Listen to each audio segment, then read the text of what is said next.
मारी एगो रहले वो के नारायण जपना बल।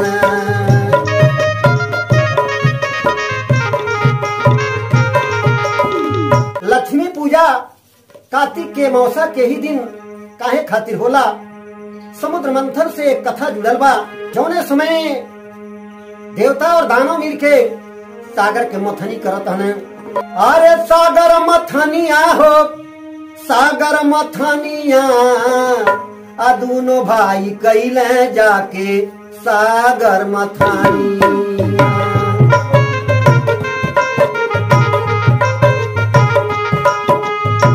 दोनों भाई कैले जाके सागर मथनिया।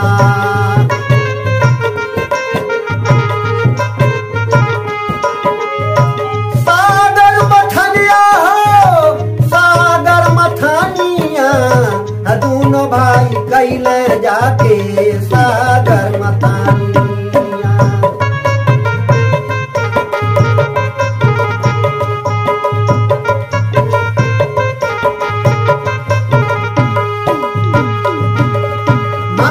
करत बहुत दिन बीतल निकरल एक रतनिया निकरल एक रतनिया।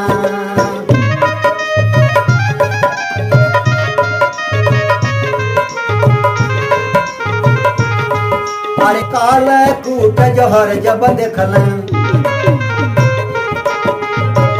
देखी के बतिया कांपे लागल बदनिया। दोनों जानी कैले जाके सागर मथनिया।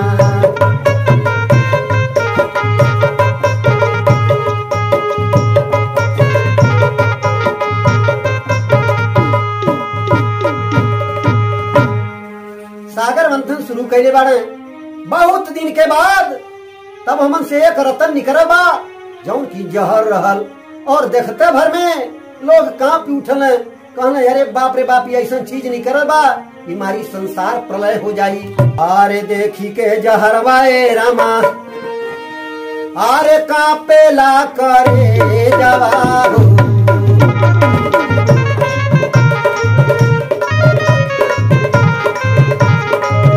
कापेला करे जवाए रामा कापेला करे जवाब।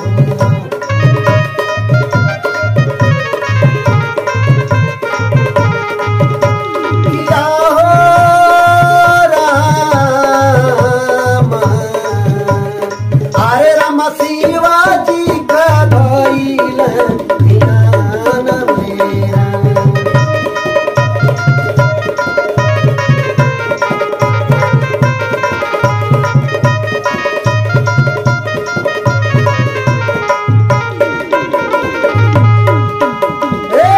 देवा तन में महाय देवा राऊ रे कहाई।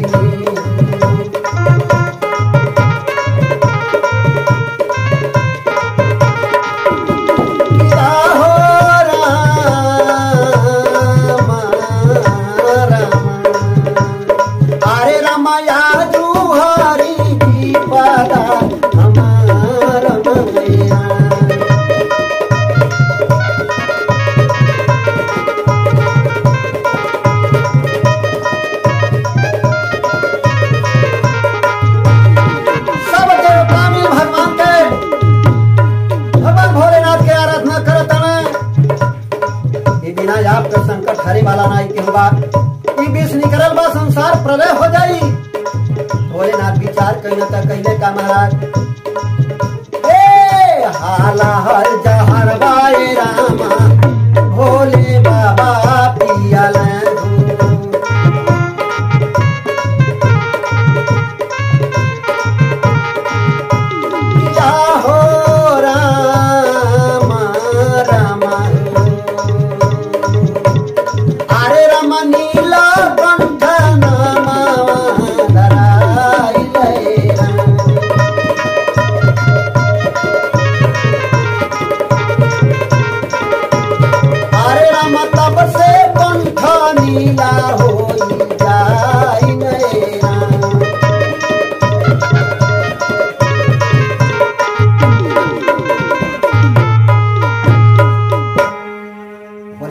जहर के पियले बाना और तब से उनकर कंठ नीला हो गई, उनकर नाम नीलकंठ पड़ गई।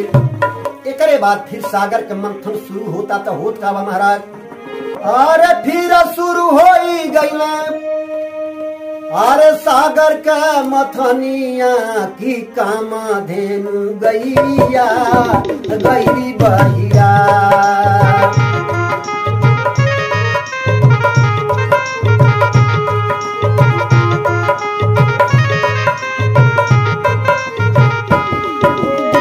कामधेनु गैया गई बहिया, कामधेनु गैया गई बहिया की कामधेनु गैया गई बहिया।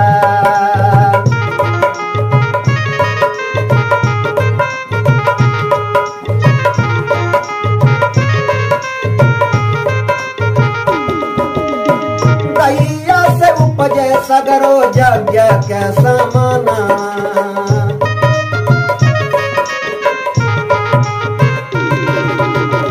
गैया से उपजे सगरो यज्ञ के समाना।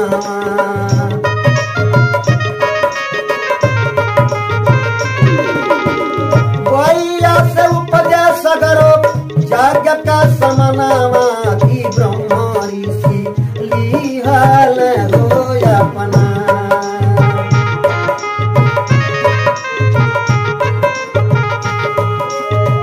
गैया से उपजे सगरो यज्ञ के समानावा की ब्रह्मा ऋषि, अरे ब्रह्मा ऋषि लिहल होया अपना।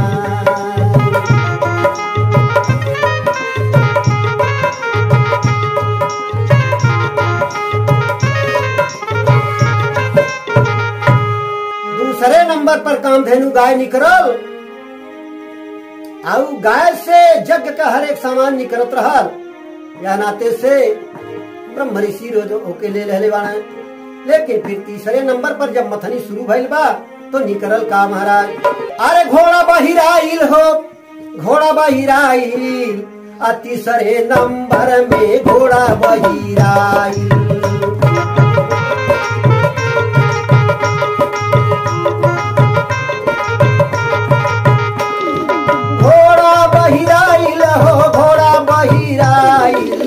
तीसरे नंबर में घोड़ा बहिराइल।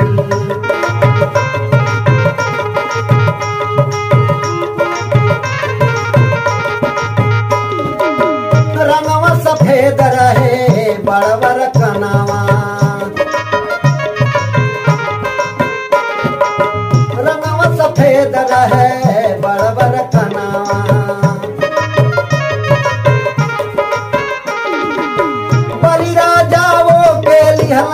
बनाई तीसरे नंबर में घोड़ा बहिराइल।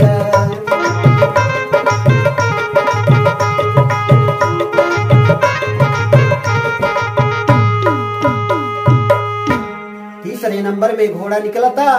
घोड़ा सफेद रहल, लंबा लंबा कान रहल, और घोड़ा के बखरा लाग गई। राजा बनी होके ले लेने बाने।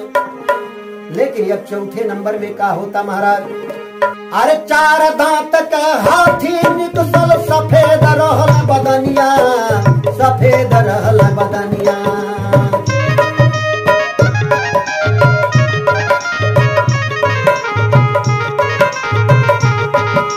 चार दांत का हाथी निकलल, सफेद रहल बदनिया, सफेद रहल बदनिया।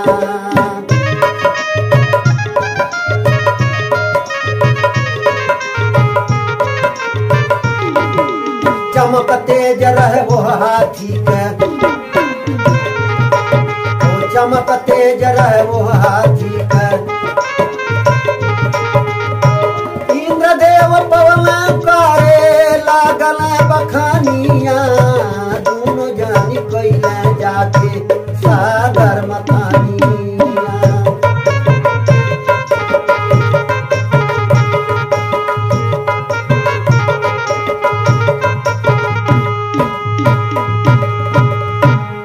हाथी निकलल बा, ओकर चार दांत रहल, और सफेद रंग के हाथी रहल। इंद्र जब देखले वाला लगला ओकर बखान करे, वो इंद्र के बखरा में चल गई। पानी एगो रहले वो के नारायण अपना बाला,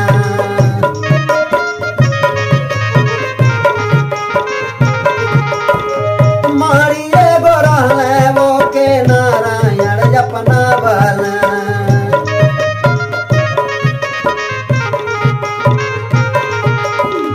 मारी एगो रहले वो के नारायण अपना वाले, वो के नारायण अपना वाले। सीना पर लगाई दिहल सागर के हो महानिया,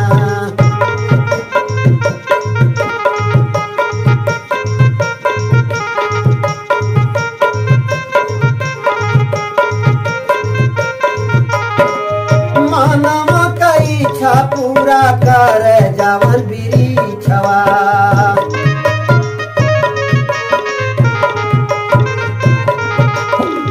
मानवा का इच्छा पूरा कर जावन बिरीछवा, कर जावन बिरीछवा। सारग में धाराई दिहल सागर के हो महानिया,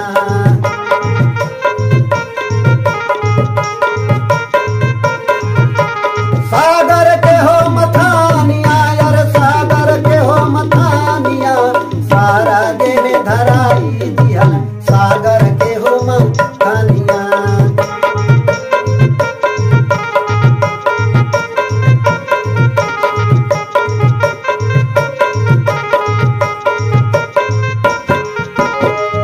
आईली अप्सरा हो रंभा सुघर सुरतिया,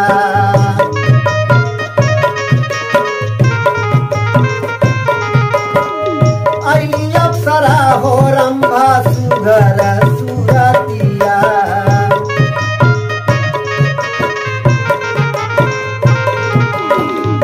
आईली अप्सरा हो रंभा सुघर सुरतिया, हो सुघर सुरतिया। देवताया बनाई दिहल सागर के हो महानिया,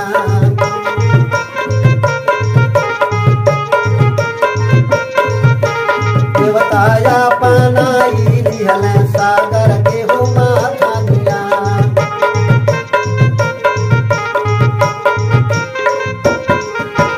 सागर के हो मथानिया यार, सागर के हो मथानिया। देवताया बनाई दिहल सागर के हो मथानिया।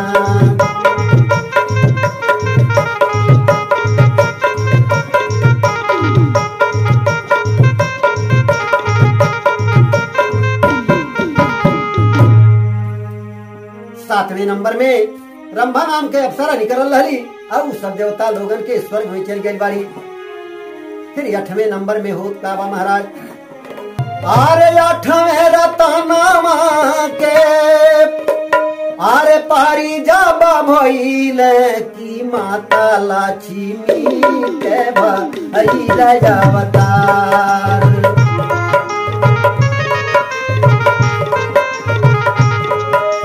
माता लक्ष्मी के भइल अवतार, माता लक्ष्मी के भइल अवतार, की माता लक्ष्मी के भइल अवतार।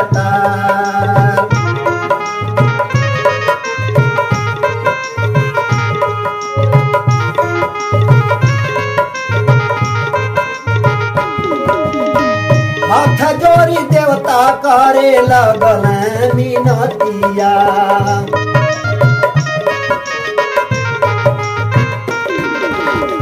हाथ जोड़ी देवता करे लगल मिनतिया। की दैत्य कहाँ आई जैतू हमारे दुआर,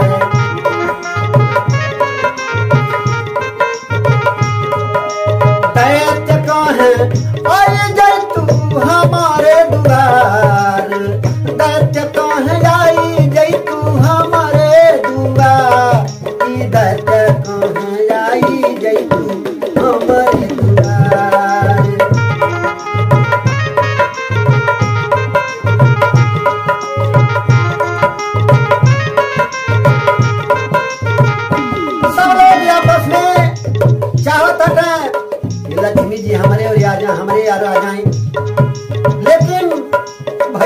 महाराज। चारों बोरिया हो माता अखिया घुमावली,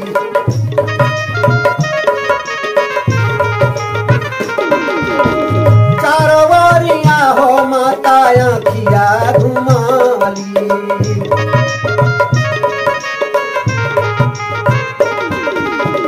चारों बोरिया हो माता आखिया घुमावली की विष्णु के लिया हली हो या पना।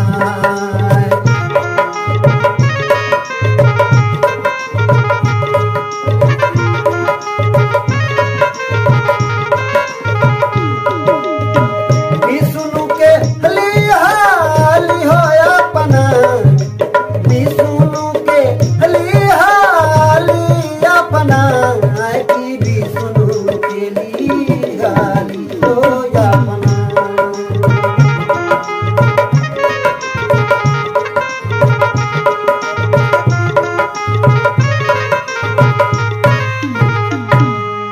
माता लक्ष्मी जी सागर मंथन से जब प्रकट भइल बाटी, देवता और दानव सब लोग आपस में लालसा लगौले बाटे कि माता लक्ष्मी हमारे और आ जाए, हमारे और आ जाए। लेकिन लक्ष्मी माता चारों ओर नजर घुमौले बाड़ी और विष्णु जी के जब देखले बाड़ी, विष्णु जी के साथ में हो रहल बाड़ी। लेकिन जौने दिन लक्ष्मी जी के अवतार भइल रहल, उस दिनमा कवन रहल महाराज। अरे कार्तिक महीनवा हो कार्तिक महीनवा, तिथि अमावसर है कार्तिक महीनावा। देवता दैत्य मिली कैले मथनावा,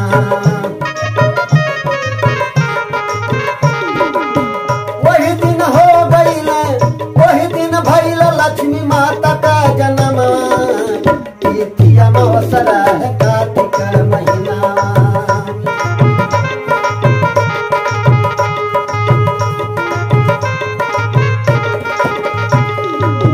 सब लोग लक्ष्मी के आशा लगा के सलिए में वही दिना करल पूजनवा। तिथि अमावसर है कार्तिक महीना।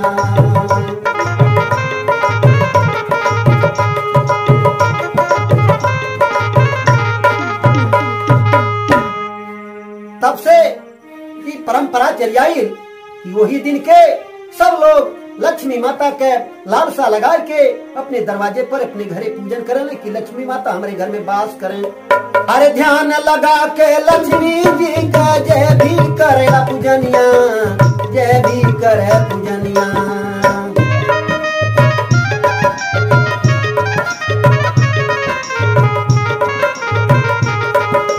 ध्यान लगा के लक्ष्मी जी का जय भी करे पूजनिया, जय भी करे पूजनिया।